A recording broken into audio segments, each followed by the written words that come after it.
ಮಹಿಳಾ ದಿನಾಚರಣೆ ಬಗ್ಗೆ ನಮ್ಮ ಯಶೋಧ ಕಟ್ಕೆ ಮೇಡಮ್ ಅವರು ಮತ್ತು ಸಂತೋಷ್ ಪಾಟೀಲ್ ಅವರು ಮಾತನಾಡಿದ್ದಾರೆ. ಆದರೆ ಮಹಿಳಾ ದಿನಾಚರಣೆಯನ್ನು ಯಾಕೆ ಆಚರಿಸ್ತೀವಿ, ಯಾವಾಗ ಆಚರಿಸ್ತೀವಿ ಅನ್ನೋದು ಬಹುಶಃ ನಮಗೆಲ್ಲರಿಗೂ ಗೊತ್ತಿಲ್ಲ. ಗೊತ್ತಿದ್ರೆ ಭಾಳ ಸಂತೋಷ. ಪ್ರತಿ ವರ್ಷ ಮಹಿಳಾ ದಿನಾಚರಣೆಯನ್ನು ನಾವು ಮಾರ್ಚ್ 8ರಂದು ಜಗತ್ತಿನಾದ್ಯಂತ ಆಚರಿಸ್ತೀವಿ. ಈ ಆಚರಣೆಗೆ ಒಂದು ಹಿನ್ನೆಲೆ ಇದೆ. ಆಗಲೇ ಗುರು ಅವರು ಹೇಳಿದರು, ಯಾಕೆ ಈ ಮಹಿಳಾ ದಿನಾಚರಣೆ ಹುಟ್ಟುಕೊಂಡಿತ್ತು, ಯಾಕೆ ಈ ದಿನವನ್ನು ಆಚರಿಸಿದ್ರು ಅಂತಂದರೆ, ಇವತ್ತಿಗೂ ನಾವೆಲ್ಲ ಹೇಳ್ತೀವಿ, ಹೆಣ್ಣೊಂದು ಕಲಿತರೆ ಶಾಲೆಯೊಂದು ತೆರೆದಂತೆ, ಹೆಣ್ಣು ಭೂಮಿ ತಾಯಿ ಅಂತ ಭೂಮಿ ತಾಯಿಗೆ ಹೋಲಿಸ್ತೀವಿ. ಆದರೆ ಮನೆಗೆ ಹೋಗಿ ಮಾಡೋದು ನಾವು ಅದನ್ನೇ. ಯಾಕಂದರೆ ಇದು ಪುರುಷ ಪ್ರಧಾನವಾಗಿರ್ತಕ್ಕಂಥ ಸಮಾಜ. ನಮಗೆ ಹೆಂಗೆ ಅನುಕೂಲ ಬೇಕಂಗೆ ಮಾಡಿಕೊಂಡಾರಷ್ಟೇ. ಒಂದು ಕಡೆ ಯತ್ರ ನಾರಸ್ತೆ ರಮಂತೆ ಪೂಜ್ಯಂತೆ ಅಂತ ಒಂದು ಕಡೆ ಹೇಳ್ತಾರೆ, ಎಲ್ಲಿ ಸ್ತ್ರೀಯರು ಇರುತ್ತಾರೋ ಅಲ್ಲಿ ದೇವತೆಗಳು ಸಹಿತ ಪೂಜಿಸಲ್ಪಡ್ತಾರೆ ಅಂತ ಹೇಳ್ತಾರೆ. ಇನ್ನೊಂದು ಕಡೆ ನಾ ಸ್ತ್ರೀ ಸ್ವಾತಂತ್ರ್ಯಂ ಅರ್ಹತಿ ಅಂತ ಹೇಳ್ತಾರೆ. ಸ್ತ್ರೀಯು ಸ್ವಾತಂತ್ರ್ಯಕ್ಕೆ ಯೋಗ್ಯಳಲ್ಲ, ಅರ್ಹಳಲ್ಲ ಅಂತ ಹೇಳ್ತಾರೆ.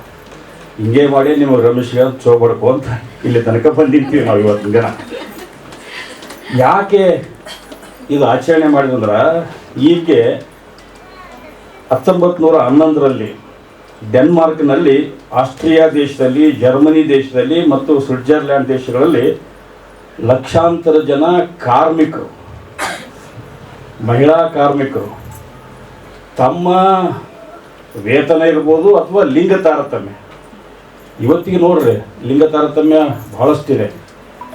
ಸರ್ಕಾರ ಸಾಕಷ್ಟು ಯೋಜನೆಗಳನ್ನು ಹಾಕುವಂಥದ್ದು, ಸ್ತ್ರೀ ಸಬಲೀಕರಣ ಮಾಡ್ಬೇಕಂತ ಹೇಳ್ತದೆ. ಆದರೂ ಸಹಿತ ನಾವು ಮಹಿಳೆಯರನ್ನು ಅಲ್ಲೇ ಇಟ್ಟಿದ್ವಿ, ಅಡುಗೆ ಮನೆಗೆ ಮೀಸಲಾಗಿರಿಸಿದ್ದೆ. ಆವಾಗ ಎಲ್ಲ ಲಕ್ಷಾಂತರ ಜನ ಮಹಿಳೆಯರು, ಹೆಣ್ಮಕ್ಳು ಒಂದು ಕಡೆ ಸೇರಿ ಒಂದು ಪ್ರೊಟೆಸ್ಟ್ ಮಾಡ್ತಾರೆ 1911ರಾಗ. ಎದಕ್ಕಂದರೆ ಕಾರ್ಮಿಕ ಚಳವಳಿ ಒಂದು ರೂಪ ಪಡಿತದ. ಆವತ್ತಿನ ನೆನಪಿಗಾಗಿ ಇವತ್ತಿನ ದಿನ ಮಹಿಳಾ ದಿನಾಚರಣೆಯನ್ನು ಪ್ರತಿ ವರ್ಷ ಜಗತ್ತಿನಾದ್ಯಂತ ಬಹುತೇಕ ರಾಷ್ಟ್ರಗಳಲ್ಲಿ ಮಹಿಳಾ ದಿನಾಚರಣೆಯನ್ನು ಆಚರಿಸ್ತೀವಿ. ಅಂತಾರಾಷ್ಟ್ರೀಯ ಮಹಿಳಾ ದಿನವನ್ನು ಪ್ರಥಮ ಬಾರಿಗೆ ಅದು ಕೂಲಿ ಚಳವಳಿ ಅಥವಾ ಕಾರ್ಮಿಕ ಚಳವಳಿ ಅಂತ ಕರೀತೀವಿ. ಮುಖ್ಯವಾಗಿ ಅವರ ಏನಾಗಿತ್ತಂದ್ರೆ, ಆವಾಗ ಲಿಂಗ ಸಮಾನತೆ ಮತ್ತು ಒಂದು ವೇತನ ಬೇಕಾಗಿತ್ತು. ಆದರೆ ಬರ್ತಾ ಬರ್ತಾ ಸ್ವತಂತ್ರ ಭಾರತದಲ್ಲಿ ಸಹಿತ ನಡೀತು. ನಮಗೆಲ್ಲ ಸಂವಿಧಾನ ಶಿಲ್ಪಿ ಡಾಕ್ಟರ್ BR ಅಂಬೇಡ್ಕರ್ ಅವರ ಹೆಸರು ಗೊತ್ತು. ಅವರು ಮಹಿಳಾ ಬಿಲ್ ಪಾಸ್ ಮಾಡೋ ಸಲುವಾಗಿಯೇ ತಮ್ಮ ಸಚಿವ ಸ್ಥಾನಕ್ಕೆ ರಾಜೀನಾಮೆ ಕೊಟ್ಟು ಹೊರಬರ್ತಾರೆ. ಅವರು ಡಾಕ್ಟರ್ BR ಅಂಬೇಡ್ಕರ್. ಅಂದರೆ ಅವರಿಗೆ ಮತದಾನ ನೀಡಬೇಕು, ಸಮಾನ ಕೆಲಸಕ್ಕೆ ಸಮಾನ ವೇತನ ನೀಡಬೇಕು ಮತ್ತು ಜೆಂಡರ್ ಪೇ ಗ್ಯಾಪ್, ಅಂದರೆ ಸರ್ಕಾರಿ ವಲಯಗಳಲ್ಲಿರುವಂಥ ಮಹಿಳೆಯರು ತಮಗೆ ಬೇಕಾಗಿರ್ತಕ್ಕಂಥ ಕೆಲವು ಸೌಲಭ್ಯಗಳ ಬಗ್ಗೆ 17, 18, 19, 20, 21ನೇ ಶತಮಾನದಾಗ ಸಹಿತ ಹೋರಾಟ ಮಾಡ್ಕೊತಾನೆ ಬರ್ತಾ ಇದ್ದಾರೆ. ಸರ್ಕಾರಗಳು ಕೂಡ ಮಹಿಳೆಯರಿಗಾಗಿ ಅವ್ರ ಸ್ಥಾನಮಾನ ಹೆಚ್ಚಿಸಬೇಕು, ಅವ್ರ ಘನತೆ ಹೆಚ್ಚಿಸಬೇಕು, ಅವ್ರನ್ನ ಸಬಲೀಕರಣ ಮಾಡಬೇಕು ಅಂತ ತಿಳ್ಕೊಂಡು ಸಾಕಷ್ಟು ಕ್ರಮ ಕೈಗೊಳ್ಳಕತ್ತಾರೆ. ಈ ಕೇಂದ್ರ ಸರ್ಕಾರ ಇರ್ಬೋದು ಅಥವಾ ರಾಜ್ಯ ಸರ್ಕಾರ ಇರ್ಬೋದು, ಗ್ಯಾರಂಟಿ ಅಂತ ಕೊಟ್ಟರಲ್ಲ, ಈಗ ನಿಮಗೆ ಬಸ್ಸಿನಾಗ ಫ್ರೀ ಅದ ಈಗ. ಅದು ಯಾಕಂದರೆ ನೀವು ಸಬಲೀಕರಣ ಆಗಬೇಕು, ಮಹಿಳಾ ಸಶಕ್ತೀಕರಣ ಆಗಬೇಕು ಅನ್ನುವಂಥದ್ದು. ಆಮೇಲೆ ಮಹಿಳೆಯರನ್ನು ಸಶಕ್ತಗೊಳಿಸಿ ಪುರುಷರ ವಿರುದ್ಧ ಹೋರಾಡೋದಕ್ಕಲ್ಲ, ನೀವೆಲ್ಲ ಸಶಕ್ತರಾಗಿ ದುಡ್ಡು ಕೈಯಾಗಿ ಮಾಡಿಕೊಂಡು ಮತ್ತೆ ಗಂಡ್ಮಕ್ಳಿಗೆ ಅನಿಸ್ಬೇಕು ತಿರುಗಾಡೋಂಥದ್ದಲ್ಲ ಅದು. ನೀವು ಓದಿ ವಿದ್ಯಾಭ್ಯಾಸ ಮಾಡಿ ನೀವು ನಿಮ್ಮ ಕಾಲ ಮೇಲೆ ನಿಂತು ನೀವು ಇದಾಗಿ, ಅಂದರೆ ಪುರುಷನ ಸರಿಸಮಾನವಾಗಿ ಬಂದು ನಿಲ್ಲುವಂಥದ್ದು ಮತ್ತು ಕುಟುಂಬಕ್ಕೆ ಹೆಗಲಾಗಿ ದುಡಿಯುವಂಥ ಕೆಲಸ ಮಹಿಳೆಯರು ಮಾಡಬೇಕನ್ನುವಂಥ ಹಿನ್ನೆಲೆಯಲ್ಲಿ ಇದು ಹುಟ್ಟಿದ್ದು. ಹಾಗೆ ನೋಡಿದರೆ ಆಗಲೇ ಹೇಳಿದ್ರಲ್ಲ ಮೇಡಮ್ ಅವರು, ಒಬ್ಬ ರೈತ ಮತ್ತು ಸೈನಿಕರು ನಮ್ಮ ಹೀರೋಗಳು ಅಂದರು. ಕರೆ ನಮ್ಮ ಹೀರೋಗಳು, ನಮ್ಮ ಹೀರೋಗಳಂದರೆ ರೈತ, ಸೈನಿಕರು ಮತ್ತು ಮಹಿಳೆಯರೇ, 3 ಜನ ನಮ್ಮೆಲ್ಲರ ಹೀರೋಗಳು. ಎಲ್ಲಿ ಸಮಾನತೆ ಇರ್ತದೋ ಅಲ್ಲಿ ಅಭಿವೃದ್ಧಿ ಸಾಧ್ಯ. ಆದರೆ ನಮ್ಮ ಮೊದಲಿಂದ ನೋಡ್ರಿ, ನಿಮ್ಗೆ ಹೆಣ್ಣು ಅಂದರೆ ಅದು ಶೂದ್ರ ಮುಂಡೆಯದು ಅಂತ, ಹಿಂದಕ್ಕಿನ ಕಾಲ ಶೂದ್ರ ಮುಂಡೆಯದಂತೆ ಕರಿತಿದ್ರು. ಇವತ್ತಿಗೂ ನೀವು ಲಗ್ನ ಮಾಡ್ಕೋತ್ನಾಗ ಎಲ್ಲಿ ಕುಂದಿರ್ತಾರೆ? ಎಡಕ್ಕೆ. ಯಾಕೆ ಬೇಕಂತಾನೆ ಮಾಡ್ಯಾರ ನಿಮಗ ಹೆಣ್ಣು ಕನಿಷ್ಠ. ಯಾಕಂದ್ರೆ ನೋಡ್ರಿ ನಮ್ಮ ಅಂಗದಲ್ಲಿ ನ್ಯೂನ್ಯತೆ ವಿರುದ್ಧ ವ್ಯತ್ಯಾಸ ಅದಾವ. ಬಲಗೈ ಶ್ರೇಷ್ಠ ಅಂತ, ಎಡಗೈ ಕನಿಷ್ಠ ಅಂತ. ಅದೇ ನೀವು ಅಕಸ್ಮಾತ್ ಎಡಗೈ ಇಲ್ದಿದ್ರೆ ಏನು ಮಾಡ್ತೀರಿ?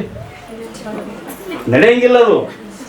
ಅಷ್ಟು ಬೇಡ್ರಿ, ನಮ್ಮ ಬಳ್ಳಿಗೆ ಶ್ರೇಷ್ಠ ಕನಿಷ್ಠ ಮಾಡಿಬಿಟ್ರೆ ಹೆಬ್ಬೆರಳು, ತೋರು ಬೆರಳು, ನಡು ಬೆರಳು, ಕಿರಿ ಬೆರಳು, ಉಂಗುರ ಬೆರಳು ಏನೇನೋ ಮಾಡಿ ಇದ್ರಾಗ ಹೆಚ್ಚು ಕಡಿಮೆ ಮಾಡ್ರಿ ಹೇಳ್ತಿರ್ತಾರೆ. ನೋಡ್ರಿ ಸ್ವಲ್ಪ ಜಾತಿ ಪದ್ಧತಿ ಬಗ್ಗೆ ಮಾತಾಡೋದು ಹೇಳ್ತಿರ್ತಾರೆ. ಏನ್ರಿ ನಮ್ಮ ಕೈ ಬೆಳ್ಳ ನಮ್ಗೆ ಸಮ ಇಲ್ಲ, ನಾವೆಲ್ಲ ಸಮ ಇರೋಕ್ಕಾಗ್ತದೆ ಹೆಂಗ್ರಿ ಅಂತ. ಅರೆ ಕೈ ಬೆಳ್ಳ ಸಮ ಇದ್ವು ಅಂದ್ರೆ ಒಂದು ತೆಂಬಿಗೆ ಎತ್ತಕ್ಕಾಗಿಲ್ಲ ನಿಮ್ಗೆ ಗಿಡದು. ಬೇಕಿದ್ರೆ ನೋಡ್ರಿ ನೀವು ಎಲ್ಲ ಕಟ್ ಮಾಡ್ಕೊಂಬಿಟ್ರಿ ಸೇಮ್. ಇವು ಹೆಚ್ಚು ಕಡಿಮೆ ಯಾವಂತೆ ನಾವು ಒಂದು ತಂಬಿಗೆ ಮೇಲೆ ಎತ್ತಕ್ಕಾಗ್ತದೆ, ಕೆಲಸ ಮಾಡ್ಲಿಕ್ಕೆ ಆಗ್ತದ. ಇದನ್ನ ಯಾರೋ ಹೇಳ್ಕೊಂತ ಬಂದ್ಬಿಟ್ರು ಕೆಲವು ಪಟ್ಟಭದ್ರಿತಾಸಕ್ತಿಗಳು. ನಮ್ಮದೇ ನಡಿಬೇಕಿಲ್ಲಿ, ನಾವು ಹೇಳಿದ್ದೇವೆ ವೇದವಾಕ್ಯ. ಇವು ಸುಮ್ಮನೆ ಗಾಂಧಿ ಎತ್ತರ ಸುತ್ತಿರಲಿ ಅಂತ ಮಾಡ್ಕೊಂಡ್ಬಿಟ್ರು ನಾವು ಹಂಗೆ ಸುತ್ತಿರ್ಲಿಕ್ಕೆ. ಹೆಣ್ಣು ಮಕ್ಕಳು ಎಡಕ್ಕೆ ಕುಂದಿರ್ಬೇಕು. ಯಾಕೆ ಇದು ನೀವು ಯಾರು ಇವತ್ತಿಗೆ ಪ್ರಶ್ನೆ ಮಾಡಿಲ್ಲ. ಆಮೇಲೆ ಗಣ ಮಗನೇ ಹೆಣ್ಣಿಗೆ ತಾಳಿ ಕಟ್ಟಬೇಕು. ಏನ್ರಿ ಪೂರ ಇದು ಹೇಳಿದ್ರಿ ನೀವು ಅಂತ. ಹೌದು, ಈಗ ಇವತ್ತಿಗೂ ಕೆಲವು ಕಡೆ ನೋಡಿದೀವಿ ನಾವು.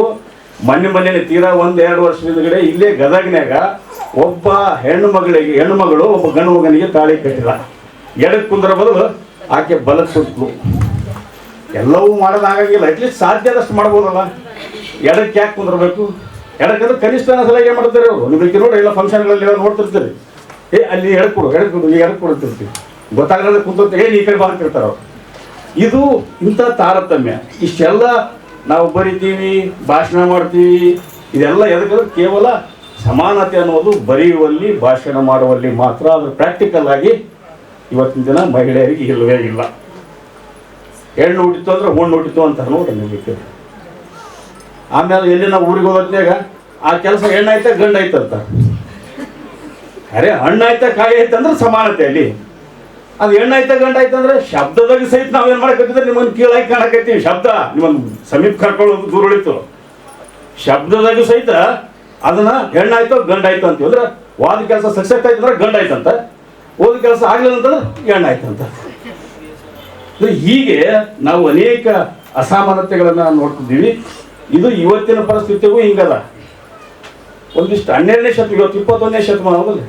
12 ಉಲ್ಟಾ ಮಾಡ್ರಿ, 1 2 2 1 21ನೇ ಶತಮಾನದಾಗ ಇದೀವಿ. ಇನ್ನು 12ನೇ ಶತಮಾನದಾಗ ಬಸವಾದಿ ಶರಣರ ಜೊತೆ ಬಹುಶಃ ಮಹಿಳೆಯರ ಪರಿಸ್ಥಿತಿ ಹೇಗಿರಬಹುದು ನೀವೇ ಊಹೆ ಮಾಡಿಕೊಡ್ರಿ. ಆಕಿ ಸಾಲಿ ಕಲಿಬಾರ್ದು. ಆಕಿ ಕೇವಲ ಹೆಣ್ಣು ಅಂದ್ರೆ ಎರುವ ಯಂತ್ರ, ಅಡೆಯುವ ಯಂತ್ರ ಇದ್ದಂಗೆ. ಆಕಿ ಏನು ಕೆಲಸ ಮಾಡ್ಬೇಕಂದ್ರೆ ಮನೆಗೆ ಎಲ್ಲರಿಗೆ ದುಡ್ದು ಹಾಕ್ಬೇಕು, ಊಟ ಮಾಡ್ಬೇಕು. ಇವ ಯಾಕಡೆ ಹೆಂಗ್ಬೇಕಂತ ತಿರ್ಗಾಡಕ್ಕೆ ನಾವು ಗಣಮಗ ನಡೀತದೆ. ಹೆಣ್ಮಕ್ಳ ಕೆಲಸ ಅಡುಗೆ ಮಾಡೋದೇ ಕೆಲಸ. ಅವ್ರು ಮೆಣಸಿನ್ಕಾಯಿ ಸೋಸ್ಬೇಕು, ಪಲ್ಯ ಸೋಸ್ಬೇಕು, ಈರುಳ್ಳಿ ಹಚ್ಬೇಕು, ಬರೀ ಇಷ್ಟೇ ಮುಗಿತದೆ. ಅಷ್ಟು ಅಡುಗೆ ಮನೆಗೆ ಸೀಮಿತವಾಗಿರ್ತಕ್ಕಂಥ ಮಹಿಳೆ ಇವತ್ತಿನ ದಿನ ಬಸವಾದಿ ಶರಣರು ಮತ್ತು ಅನೇಕ ಜನ ಸಮಾಜ ಸುಧಾರಕರು ಆಗ ಹೇಳಿದ್ರು, ವೀರರಾಣಿ ಕಿತ್ತೂರು ಚೆನ್ನಮ್ಮ, ಬೆಳವಡಿ ಮಲ್ಲಮ್ಮ, ಅವ್ರು ಯಾಕ್ರಿ ನಮಗೆಲ್ಲ ಆದರ್ಶ. ಯಶೋಧ ಮೇಡಮ್ ಅವರು ಈಗ ಒಬ್ಬ ಹೆಣ್ಮಗಳು ಏನು ಸಾಧನೆ ಮಾಡೋದಂತ ಅವ್ರಿಗೆ ನಾನು ಸಾಕ್ತೇವೆ. ನಾನು ಸಣ್ಣವನಿದ್ದೆ, ಅವಾಗ ಸುರಪುರದಾಗ ಓದ್ತಿದ್ದೆ ನಾನು. ಅವಾಗೆ ಅವ್ರು ಕರಾಟೆ ಪ್ಲೇಯರ್. ಇವ್ರ ಬಗ್ಗೆ ನಾವು ಭಾರಿ ಕೂತಲ್ಲ, ಯಾರಪ್ಪ ಹೆಣ್ಮಗಳು ಅಂತ. ಯಾಕಂದ್ರೆ ಈಗ ಒಂದು 25 ವರ್ಷಗಳ ಹಿಂದೆ ಈ ಹೆಣ್ಮಗಳು ಹಿಂಗೆಲ್ಲ ಕರಾಟೆ ಬೆಲ್ಟ್ ಮಾಡ್ತಾವಲ್ಲ. ಈಗ ಸಹಜ ಅನ್ಸದ. ಈಗ ಹೆಣ್ಮಗಳು ಯಾವ ಕ್ಷೇತ್ರದಾಗ ಹೇಳಿದೆ, ಎಲ್ಲ ಕ್ಷೇತ್ರದಾಗ ಹೋದವ. ಮತ್ತು ಗಂಡು ಮಕ್ಕಳಿಗಿಂತ ಹೆಚ್ಚಿನ ಸಾಧನೆಯನ್ನ ಹೆಣ್ಮಗಳು ಮಾಡಿ ತೋರಿಸ್ಕೊಳ್ಳೋ ಸಹಿ ಹಂಚಿಕೊಂಡ್ರಲ್ಲ. ಇನ್ನು 12ನೇ ಶತಮಾನದಾಗ ಹೆಂಗಿರ್ಬೋದು? ಅದಕ್ಕೆ ಶರಣರು ಹೇಳ್ತಾರೆ, ಎಷ್ಟು ಚೆನ್ನಾಗಿ ಹೇಳ್ತಾರೆ ಅವ್ರು ಅಂತಂದರೆ, ಹೆಣ್ಣು ಬೇರೆ ಅಲ್ಲ, ಗಂಡು ಬೇರೆ ಅಲ್ಲ. ಶರಣರು ಸಮಾನತೆಗಾಗಿಯೇ ದುಡಿದಿರ್ತಕ್ಕಂಥವ್ರು. ದೇವರದಾಸಿಮಯ್ಯ, ಮೊದಲ ವಚನಕಾರ ದೇವರದಾಸಿಮಯ್ಯ ಅಂತ ಹೇಳ್ತೀವಿ. ಅವ್ರು ಇಲ್ಲೇ ನಮ್ಮ ಯಾದಗಿರಿ ಜಿಲ್ಲೆಯ ಸುರಪುರ ತಾಲೂಕಿನ ಮುದನೂರು ಗ್ರಾಮದವರು. ಅವರೊಂದು ವಚನ ಬರೀತಾರೆ. ಏನಂದರೆ, ಮೊಲೆ ಮುಡಿ ಬಂದರೆ ಹೆಣ್ಣೆಂಬರು, ಗಡ್ಡ ಮೀಸೆ ಬಂದರೆ ಗಂಡೆಂಬರು, ಒಳಗೆ ಸುಳಿಯುವ ಆತ್ಮ ಹೆಣ್ಣು ಅಲ್ಲ ಗಂಡು ಅಲ್ಲ ಕಾಣ ರಾಮನಾಥ. ನೋಡ್ಲಕ್ಕಷ್ಟೇ ಹೆಣ್ಮಕ್ಳು ಅಂತೀವಿ, ಇವ್ರಿಗೆ ಗಂಡು ಮಕ್ಳು ಅಂತೀವಿ. ನಮ್ಗೊಳಗ ಬಣ್ಣ ಅದಕ್ಕೆ ಹೇಳ್ತಲ್ಲ, ದೇಶಕ್ಕೆ ಬಣ್ಣ, ದೇಹಕ್ಕೆ ಬಣ್ಣ, ಏನಕ್ಕೆ ಆತ್ಮಕ್ಕೆ ಯಾವ ಬಣ್ಣ ಅಂತ ಹೇಳ್ತೀವಲ್ಲ ನಾವು. ದೇಶಕ್ಕೊಂದು ಬಣ್ಣ ಅಂದರೆ ನಾವು ಸ್ವಲ್ಪ ಕರಗಿದ್ರೆ ಭಾರತದ ಕರಗಾರ ಅಂತ ಹೇಳ್ತಾರೆ. ಬೇರೆ ಯುರೋಪ್ ದೇಶದಲ್ಲಿ ಅವ್ರು ಕೆಂಪುಗಾರ ಅಂತ ಹೇಳ್ತಾರೆ. ಕರಿಯರು ಬಿಳಿಯರು ಅಂತ ಹೇಳ್ಬೋದು. ಅದ್ರಾಗ ಹೆಣ್ಣು ಗಂಡು ಅಂತ ಹೇಳ್ಬೋದು. ಒಳಗಡೆ ಇರ್ತಕ್ಕಂಥ ಆತ್ಮ ಅದ್ರ ಯಾರು ನೋಡ್ಕೊಂಬುದಂದ್ರೆ ಆತ್ಮ. ಅದಕ್ಕೆ ಮೊಲೆ ಮುಡಿ ಬಂದರೆ ಹೆಣ್ಣೆಂಬರು, ಗಡ್ಡ ಮೀಸೆ ಬಂದರೆ ಗಂಡೆಂಬರು, ಒಳಗೆ ಸುಳಿಯುವ ಆತ್ಮ ಹೆಣ್ಣು ಅಲ್ಲ ಗಂಡು ಅಲ್ಲ ಕಾಣ ರಾಮನಾಥ ಅಂತ ತಿಳ್ಕೊಂಡು 12ನೇ ಶತಮಾನದಾಗೆ ಮಹಿಳೆಯರಿಗೆ ಸ್ವಾತಂತ್ರ್ಯ ಕೊಡಬೇಕು ಅಂತ ಇವತ್ತು ಹೇಳಲಿಲ್ಲ. ಪುಸ್ತಕ ಮಾಡಿ ಅನುಭವ ಮಂಟಪದ್ದು ಪಾರ್ಲಿಮೆಂಟ್ನಾಗ ಇವತ್ತಿನ ದಿನ ಮನೆ ಹೋದ ವರ್ಷ ಮಹಿಳಾ ಬಿಲ್ ಪಾಸ್ ಆಯ್ತು. ಮೀಸಲಾತಿ ಕೊಡ್ಬೇಕು 33% ಅಂತ ತಿಳ್ಕೊಂಡು. ಅದು 12ನೇ ಶತಮಾನದಾಗ ಬಸವಾದಿ ಶರಣರು 33%ಕ್ಕೆ 50% ಅವರಿಗೆ ಮೀಸಲಾತಿಯನ್ನು ಕೊಟ್ಟಿದ್ರು. ಹಿಂಗಾಗಿನೇ 12ನೇ ಶತಮಾನದ ಎಲ್ಲ ವಚನಕಾರ್ತಿಯರು ನೋಡ್ರಿ. ಅಕ್ಕಮಾದೇವಿ ಎಷ್ಟು ಚಂದ ವಚನ ಹೇಳಕ್ಕಿ. ನಿಮ್ಗೆಲ್ಲರಿಗೂ ಒಂದು ಸ್ಫೂರ್ತಿ ಅವ್ರ ವಚನ ಹೆಂಗಂದ್ರೆ, ಬೆಟ್ಟದ ಮೇಲೊಂದು ಮನೆಯ ಮಾಡಿ ಬದುಕಲಿಕ್ಕೆ ಎಷ್ಟು ಸ್ಫೂರ್ತಿ ಕೊಡ್ತು ನೋಡ್ರಿ. ಬೆಟ್ಟದ ಮೇಲೊಂದು ಮನೆಯ ಮಾಡಿ ಮೃಗಗಳಿಗೆ ಅಂಜಿದೊಡೆ ಅಂತಯ್ಯ. ಮನೆ ಮಾಡಿದ ಏನು ಮಾಡಿವ್ರಿ? ನರಿ ಬರ್ತಾವ, ನಾಯಿ ಬರ್ತಾವ, ಹುಲಿ ಬರ್ತಾವ, ಸಿಂಹ ಬರ್ತಾವ. ಆಮೇಲೆ ಸಮುದ್ರದ ತಡಿಯಲ್ಲೊಂದು ಮನೆಯ ಮಾಡಿ ನೆರೆ ತೆರೆಗಳಿಗೆ ಅಂಜಿದೊಡೆ ಅಂತಯ್ಯ. ಈ ಗೋಕರ್ಣ ಅಲ್ಲಿ ನೋಡ್ರಿ ನೀವು, ಗೋವಾಗಿ ಹೋಗ ಅಲ್ಲಿ ಪಕ್ಕದಾಗ ಮನಿತದ, ಇವತ್ತು ನೆರೆ ಬರ್ತದ ತೆರೆ ಬರ್ತದ, ಸಹಜ ಬರ್ತದ. ಸಂತೆಯೊಳಗೊಂದು ಮನೆಯ ಮಾಡಿ ಶಬ್ದಕ್ಕೆ ನಾಚಿದೊಡೆ ಅಂತಯ್ಯ. ಮನೆ ಮಾಡಿದ್ರೆ ಸಂತೆಗೆ ಮಾಡಿವಿ ನಾವು, ಸಂತೆಗೆ ಇರೋರಿಗೆಲ್ಲ ಶಬ್ದಕ್ಕೆ ಅವ್ರಂತಾರ ಇವ್ರಂತಾರ ಹಂಗಂತಾರ ಹಿಂಗಂತ ಎಲ್ಲ ತೆರೆ ಕೆಡಿಸ್ಕೊಡೋದಂತ. ಲೋಕದಲ್ಲಿ ಹುಟ್ಟಿದ್ದ ಬಳಿಕ ಮನದಲ್ಲಿ ಕೋಪವ ತಾಳದೆ ಸಮಾಧಾನಿಯಾಗಿರಬೇಕು ಚನ್ನಮಲ್ಲಿಕಾರ್ಜುನ ಅಂತ ಹೇಳ್ತಾರೆ. ಇದು ಮಹಿಳೆಯರಿಗೆ ಸ್ಫೂರ್ತಿ. ಮಹಿಳೆಯರು ನಿಜವಾದಂಥ ಹೀರೋ, ಆದರ್ಶ ಪುರುಷರಂದ್ರೆ ನಮ್ಮ ಅಕ್ಕಮಾದೇವಿ. ಆಕೆ ಪರಿಸ್ಥಿತಿ ನೋಡ್ರಿ. ಈಗ ನಿಮಗೆ ನಾವು ಒಂದು ಸ್ವಲ್ಪ ಮನೆಯಾಗ ಏನಾದರೂ ಅಂದ್ರೆ ಹೆಣ್ಮಕ್ಳು ಅಥವಾ ಯಾರು ಹುಡುಗರು ಆತ್ಮಹತ್ಯೆ ಮಾಡ್ಕೊಂಡ್ಬಿಡ್ತಾರೆ. ಆಕಿ ಬಹುಶಃ ಕೌಶಿಕ ಆಕೆನ್ನ ಮೆಚ್ಚುತ್ತಾನೆ, ಉಟ್ಟ ಸೀರೆಯನ್ನು ಆಕಿನ ಎಳೀತಾನೆ, ಅದೇ ಬೆತ್ತಲೆಯಲ್ಲಿ ಆಕೆ ಹೋಗ್ತಾಳೆ. ಮತ್ತು ಅಲ್ಲಿ ಎಲ್ಲಿ ಶ್ರೀಶೈಲದ ಕಡೆಗೆ ಹೋಗ್ತಾಳೆ. ಕಾಡಿನಾಗ ಇವತ್ತಿಗೆ ಹೋಗೋದಾಗಲ್ಲ ನಮ್ಗೆ. ಅವಾಗ ಯಾರು ಏನು ಸುದ್ದಿ, ಆಕೆ ಮೇಲೆ ಎಂಥ ಧೈರ್ಯ, ಎಂಥ ಕೆಚ್ಚು, ಇದೆಲ್ಲ ನಮಗೆ ಬರಬೇಕು ಅನ್ನುವಂಥದ್ದು. ಅದಕ್ಕೆ ಮತ್ತು ಹಲವು ಪ್ರಭುಗಳು ಹೇಳ್ತಾರೆ ಹೆಣ್ಣಿನ ಬಗ್ಗೆ. ಒಂದು ಮಾಯೆ ಎಂಬರು ನೋಡ್ರಿ, ಹೆಣ್ಣಿಗಾಗಿ ಸತ್ತವರು ಕೋಟಿ, ಮಣ್ಣಿಗಾಗಿ ಸತ್ತವರು ಕೋಟಿ, ನಿನಗಾಗಿ ಸತ್ತವ್ರನ್ನ ಒಬ್ಬರನ್ನು ಕಾಣೆ ಗುಹೇಶ್ವರ ಅಂತ ಹೇಳ್ತಾರ ಅವ್ರು. ಇವತ್ತಿಗೂ ರಾಮಾಯಣದ ಹೇಳ್ತೀರಿ ಹೆಣ್ಣಿಗೆ, ಮಣ್ಣಿಗೆ ಮಹಾಭಾರತದ ಕೈತ್ರಿ ಮಣ್ಣಿಗಾಗಿ. ಹೆಣ್ಣಿಗಾಗಿ ಮಣ್ಣಿಗಾಗಿ ಸತ್ತವರು ಕೋಟಿ, ನಿನಗಾಗಿ ಸತ್ತವರನ್ನು ಒಬ್ಬರನ್ನು ಕಾಣೆ ಅಂತ. ಅದಕ್ಕೆ ಹೆಣ್ಣು ಮಾಯೆ ಎಂಬರು. ಹೆಣ್ಣು ಮಾಯೆ ಅಲ್ಲ, ಹೆಣ್ಣು ಮಾಯೆ ಎಂಬರು ಹೆಣ್ಣು ಮಾಯಲ್ಲ. ಹೊನ್ನು ಮಾಯೆ ಎಂಬರು ಹೊನ್ನು ಮಾಯಲ್ಲ. ಮಣ್ಣು ಮಾಯೆ ಎಂಬರು ಮಣ್ಣು ಮಾಯಲ್ಲ. ಮನದ ಮುಂದಣ ಆಸೆಯೇ ಮಾಯೆ ಕಾಣ ಗುಹೇಶ್ವರ. ಅದಕ್ಕೆ ಹೇಳ್ತಾರೆ ಹೆಣ್ಣು ಹೆಣ್ಣಲ್ಲ, ಹೆಣ್ಣು ರಕ್ಕಸಿ ಅಲ್ಲ. ಸಿದ್ದರಾಮ ಸೊಲ್ಲಾಪುರ ಸಿದ್ದರಾಮ ಹೇಳ್ತಾರೆ ಹೆಣ್ಣು ಹೆಣ್ಣಲ್ಲ, ಹೆಣ್ಣು ರಕ್ಕಸಿ. ಹೆಣ್ಣಂದ್ರೆ ರಾಕ್ಷಸಿ ಅಂತ ಹೇಳ್ತಾರೆ ನಿಮ್ಗೆ ಇವತ್ತಿಗೂ. ನೋಡ್ರಿ ನಿಮ್ಗೆ ಹೆಣ್ಣಂದ್ರೆ ರಾಕ್ಷಸಿ, ರಾಕ್ಷಸ ಅಂತ ಇವ್ರು ಹೇಳಿಲ್ಲ ಇವತ್ತಿಗೂ ಪುರುಷರು. ಹೆಣ್ಣಂದ್ರೆ ರಾಕ್ಷಸ. ಅದಕ್ಕೆ ಹೆಣ್ಣು ರಕ್ಕಸಿ ಅಲ್ಲ, ಹೆಣ್ಣು ಮಾಯೆ ಅಲ್ಲ. ಹೆಣ್ಣು ಅನ್ನೋದು ಸಾಕ್ಷಾತ್ ಕಪಿಲ ಸಿದ್ಧ ಮಲ್ಲಿಕಾರ್ಜುನ ಅಂತ ಹೇಳ್ತಾರೆ. ಅಂದ್ರೆ ಮಹಿಳೆಗೆ ದೇವರ ಸ್ಥಾನ ತಂದು ಕೊಟ್ಟವರು ನಮ್ಮ ವಚನಕಾರರು. ಆಮೇಲೆ ಬಸವಣ್ಣವರು ಒಂದು ವಚನ ಹೇಳ್ತಾರೆ ನೋಡ್ರಿ, ಹೆಣ್ಣಿಗೆ ಎಷ್ಟು ಮಹತ್ವ ಕೊಡ್ತೀನಿ. ಆಮೇಲೆ ಪರಸ್ತ್ರೀಯನ್ನ ಹೆಂಗೆ ನೋಡ್ತೀನಿ ಅನ್ನೋದಕ್ಕೆ, ಅರಿಯುವ ಹಾವಿಗಂಜೆ. ಹಾವು ಹಿಂಗೆ ಅರ್ಧಾಡ್ತಿರ್ತಲ್ರಿ, ಅರಿಯುವ ಹಾವಿಗಂಜೆ ಅನ್ನಂತ ನಾವು ಬಸವಣ್ಣವರು. ಅರಿಯುವ ಹಾವಿಗಂಜೆ ಉರಿಯ ನಾಲಿಗೆ ಗಂಜೆ. ಏನು ಅಗ್ನಿ ಸುಡ್ತದ ಅನ್ಸೋದು ಅದಕ್ಕೆ ನಡಂಗಿಲ್ಲ ಅಂಜಂಗಿಲ್ಲ. ಸುರಗಿಯ ಮೊನೆಗಂಜೆ ಅಂದ್ರೆ ಕತ್ತಿ ಚಾಕುವಿನ ಒಂದು ಮೊನೆಗೆ ಸಹಿತ ನಾನು ಅಂಜೋದಿಲ್ಲ. ಒಂದ ಕಂಜುವೆ ಒಂದ ಕಳುಕುವೆ, ಪರಸ್ತ್ರೀ ಪರದನವೆಂಬ ಈ ಜೂಜಿಂಗಂಜುವೆ.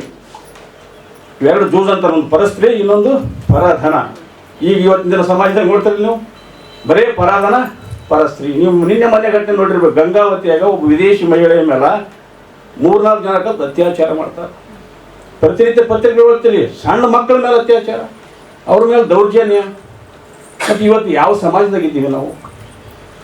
ಮತ್ತು ಎಲ್ಲಿ ಮಹಿಳೆ ಸಬಲೀಕರಣ ಆಗ್ತದೆ, ಎಲ್ಲಿ ಇದಾಗ್ತದೆ ಮಹಿಳೆಯರಿಗೆ? ಆದರೆ ಮುಖ್ಯವಾಗಿ ನಾವು ಬೆಳೆಸ್ಕೊಳ್ಳೋದು ಧೈರ್ಯ, ಸಾಹಸವನ್ನು, ಕೆಚ್ಚನ್ನು ಬೆಳೆಸ್ಕೊಳ್ಬೇಕು. ಸರ್ಕಾರ ಮಾಡ್ತಾ ಇದೆ, ಸಮಾಜನೂ ಮಾಡ್ತಾ ಇದೆ. ಆದರೂ ಇವತ್ತಿಗೂ ಸಮಾಜದಲ್ಲಿ ಇಂಥ ಚೌಕಟ್ಟುಗಳು ನಡೀತಾವೆ ಅಂತಂದರೆ ಸ್ತ್ರೀಗೆ ಎಲ್ಲಿ ಸರಿಯಾದಂಥ ಸ್ಥಾನಮಾನ ಇದೆ, ಸಮಾನ ಸ್ಥಾನಮಾನ ಇದೆ, ಅವೆಲ್ಲ ಪ್ರಶ್ನೆ ಮಾಡ್ಕೊಳ್ಬೇಕು ಅದನ್ನು. ಅದಕ್ಕೆ ಅವ್ರು ಹೇಳ್ತಾರೆ ಪರಸ್ತ್ರೀ ಪರಧನವೆಂಬ ಜೂಜಿಂಗಂಜುವಲ್ಲದೆ ಇನ್ನಾರಿಗೂ ಅಂಜುವುದಿಲ್ಲ, ನಾನು ಅಂಜುವೆ. ಇವೆರಡಕ್ಕೆ ಅಂತ ತಿಳ್ಕೊಂಡು ನಮ್ಮ ಬಸವಣ್ಣವರು ಹೇಳ್ತಾರೆ. ಇವತ್ತಿನ ಪರಿಸ್ಥಿತಿ ಹೆಂಗಾಗಿ ನೋಡ್ರಿ, ನಾವೆಲ್ಲರೂ ಯಾವ ಪರಿಸ್ಥಿತಿ ಆಗಿದ್ದೀವಿ ಅಂದ್ರೆ ಒಂದು ವಚನದ ಮೂಲಕ ಹೇಳಿ ನನ್ನ ಮಾತುಗಳನ್ನು ಮುಗಿಸ್ತೇನೆ. ಯಾವ್ದು ವಚನ ಅಂದರೆ, ಹಾವಿನ ಬಾಯ ಕಪ್ಪೆ ಹಸಿದು. ಒಂದು ಕೆರೆ ದಂಡಿಗೆ ಒಂದು ಹಾವು ಕುಂತದಂತ ಹಾವನ್ನ ಕಪ್ಪಿ ನುಂಗ್ಯದ ಅರ್ಧ.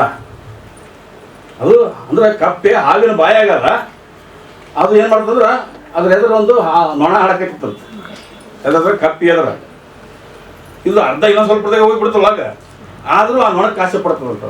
ಅದು ಹಾವಿನ ಬಾಯ ಕಪ್ಪೆ ಹಸಿದು ಆರುವ ನೊಣಕ್ಕೆ ಆಸೆ ಪಡುವಂತೆ ಶೂಲವ ನೇರುವ ಕಳ್ಳನು ಹಾಲು ತುಪ್ಪವ ಕುಡಿದು ಶೂಲ ಕೊನೆ ನೀವು ಏನು ಆಸೆ ಅಂತತ್ನಾಗ ನಮ್ಮ ಭಗತ್ ಸಿಂಗ್ ಬೇರೆ ಹೇಳಿದ್ರೆ ಆ ಮಾತು ಬೇರೆ, ನಮ್ಮ ನಿಮ್ಮಂತಾರ ಹಂಗೆ ಹೇಳ್ತೀವಿ ನಾವು. ಕೊನೆಯ ಆಸೆ ಅಂದ್ರೆ ಈಗ ನೋಡಿ ಕೆಲವು ಜನ ಸಾಯವತ್ನಾಗ ಅಜ್ಜ ಅವರು ನಮ್ಮ ಮೊಮ್ಮಗ ನೋಡ್ಬೇಕು, ಮೊಮ್ಮಕ್ಕಳು ನೋಡ್ಬೇಕು, ಇನ್ನು ಅದ್ರಾಗ ಇರ್ತೀವಿ ನಾವು. ಹೆಣ್ಣು ಹೊನ್ನು ಮಣ್ಣಿನಾಗೆ ಇರ್ತೀವಿ ನಾವೇನ, ಅದೇ ನನಗೆ ಆಸೆ ಅದಪ್ಪ ನೋಡಕ್ಕಂತ, ನಂದು ಮುಗಿದಂತ ಯಾರು ಹೇಳಂಗಿಲ್ಲ ನಾವು. ಅದಕ್ಕೆ ನೋಡ್ರಿ, ಶೂಲವ ನೀರು ಅಂದ್ರೆ ಗಲ್ಲಿಗೇರಿಸಿರ್ತಾರ, ಆ ಗಲ್ಲಿಗೇರ ಮನುಷ್ಯ ಏನು ಬಿಡ್ತಾನವ, ಹಾಲು ಬೇಕಪ್ಪ ತುಪ್ಪ ಬೇಕಪ್ಪ ಅಂತ ಹೇಳ್ತಾನೆ. ಅದಕ್ಕೆ ಮೇಲೇಸು ಕಾಲ ಬದುಕಿವೆ ನೀನು, ಈ ತುಪ್ಪನ ಕುಡಿ ಹಾಲನ್ನು ಕುಡಿ ಬಟ್ಟಕ್ಕೆ ತಂದ್ಬಿಡ್ತಾರೆ, ಆಯ್ತು ನೀನು ಶೂಲ ಕೇರಿಸ್ಬಿಡ್ತಾರ. ಆದರೂ ನಾವೇನು ಮಾಡ್ತೀವಿ, ತುಪ್ಪ ಬೇಕು ಹಾಲು ಬೇಕಂತೀವಿ. ಅದಕ್ಕೆ ಕೆಲವರು ನೆಚ್ಚಿ ಕಡು ಹುಸಿಯನ್ನೇ ಉಸಿದು ಒಡಲ ಹೊರೆವವರು ನಮ್ಮ ಕೂಡಲ ಸಂಘ ದೇವಯ್ಯನೊಲ್ಲ ಕಾಡಿರಣ್ಣ ಅಂತ ಹೇಳ್ತಾನೆ. ಇಂಥವರ ನಮ್ಮ ಕೂಡಲ ಸಂಗಮ ದೇವ ನಂಬುವುದಿಲ್ಲ, ನೆಚ್ಚುವುದಿಲ್ಲ, ಇಂಥವ್ರು ಬೇಕಾಗಿಲ್ಲ ಅನ್ನುವಂಥ ಮಾತನ್ನು ಬಸವಣ್ಣ ಹೇಳ್ತಾರೆ. ಅಂದರೆ ಇದು ಒಂದು ಪರಿಸ್ಥಿತಿ ಏನಂದರೆ, ಇವತ್ತೊಂದು ಹೃದಯ ವಿದ್ರಾವಕವಾಗಿರ್ತಕ್ಕಂಥ ಘಟನೆಯನ್ನು ಹೇಳುವ ಮೂಲಕ ನಾವು ಇವತ್ತಿನ ದಿನ ಯಾವ ಪರಿಸ್ಥಿತಿ ಇದ್ದೇವೆ, ಇದಕ್ಕೇನು ಮದ್ದು ಅಂದರೆ 12ನೇ ಶತಮಾನದ ಬಸವಾದಿ ಶರಣರಿಗೆ ಹೇಳ್ತಾರೆ, ನೀವು ದುಡಿಬೇಕು ಅದು ಮಾಡ್ಬೇಕು, ಅವ್ರು ಕಾಯಕ ದಾಸೋಹ ಕಲ್ಪನೆ ಅವರೇ ಕೊಟ್ಟಿದ್ರು. ಒಬ್ಬಕ್ಕೆ ಇಲ್ಲಿ ಮೋಳಿಗೆಯ ಮಾರಯ್ಯ, ಮೋಳಿಗೆಯ ಮಹಾದೇವಿ ಅಂತಿದ್ರು.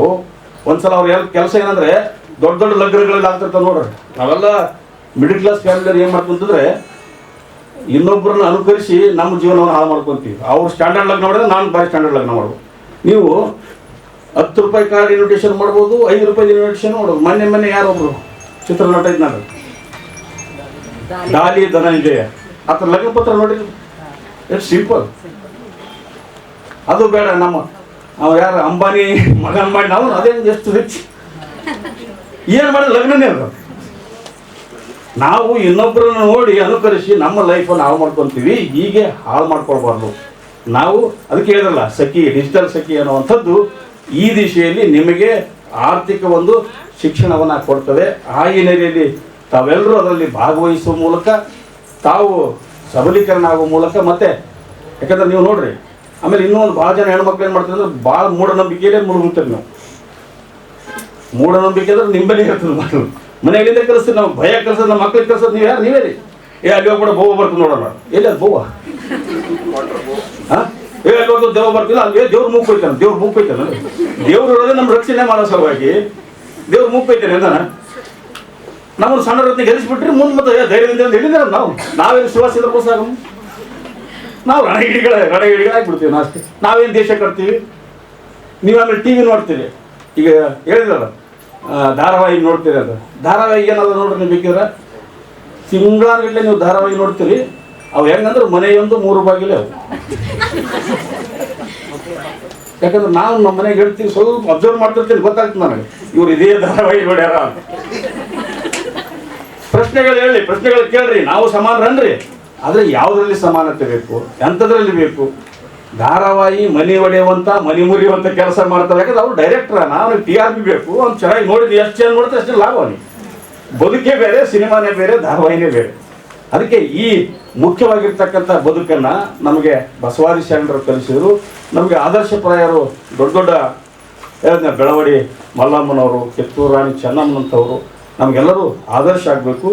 ಆಮೇಲೆ ನೀವು ಅದು ಬೇಡ್ರಿ, ಯಾರು ನಮ್ಮ ಸುಧಾಮೂರ್ತಿಯವರು ಸಾಮಾನ್ಯ ಮಹಿಳೆ. ಯಾಕೆ ಇವತ್ತು ಇನ್ಫೋಸಿಸ್ ದೊಡ್ಡ ಸಂಸ್ಥೆಯನ್ನು, ಅಂತಾರಾಷ್ಟ್ರೀಯ ಮಟ್ಟಕ್ಕೆ ಯಾಕೆ ಸಂಸ್ಥೆಯನ್ನು ಕಟ್ಟಿದರು. ಇಂಥವೆಲ್ಲವನ್ನು ಅಳವಡಿಸುವ ಮೂಲಕ ನಾವು ಕೂಡ ಹಸನಾದ ಬದುಕನ್ನು ಸಾಗಿಸೋಣ ಅನ್ನೋಂಥ ಮಾತುಗಳನ್ನು ಹೇಳುವ ಮೂಲಕ ನನಗೆ ಇಲ್ಲಿ ಕರೆಯಿಸಿ ಮಾತಾಡಲಿಕ್ಕೆ ಅವಕಾಶ ಮಾಡಿಕೊಟ್ಟಿರ್ತಕ್ಕಂಥ ಈ 2 ಸಂಸ್ಥೆಗಳು ವಂದಿಸಿ ನನ್ನ ಮಾತುಗಳನ್ನು ಮುಗಿಸ್ತೇನೆ. ನಮಸ್ಕಾರ.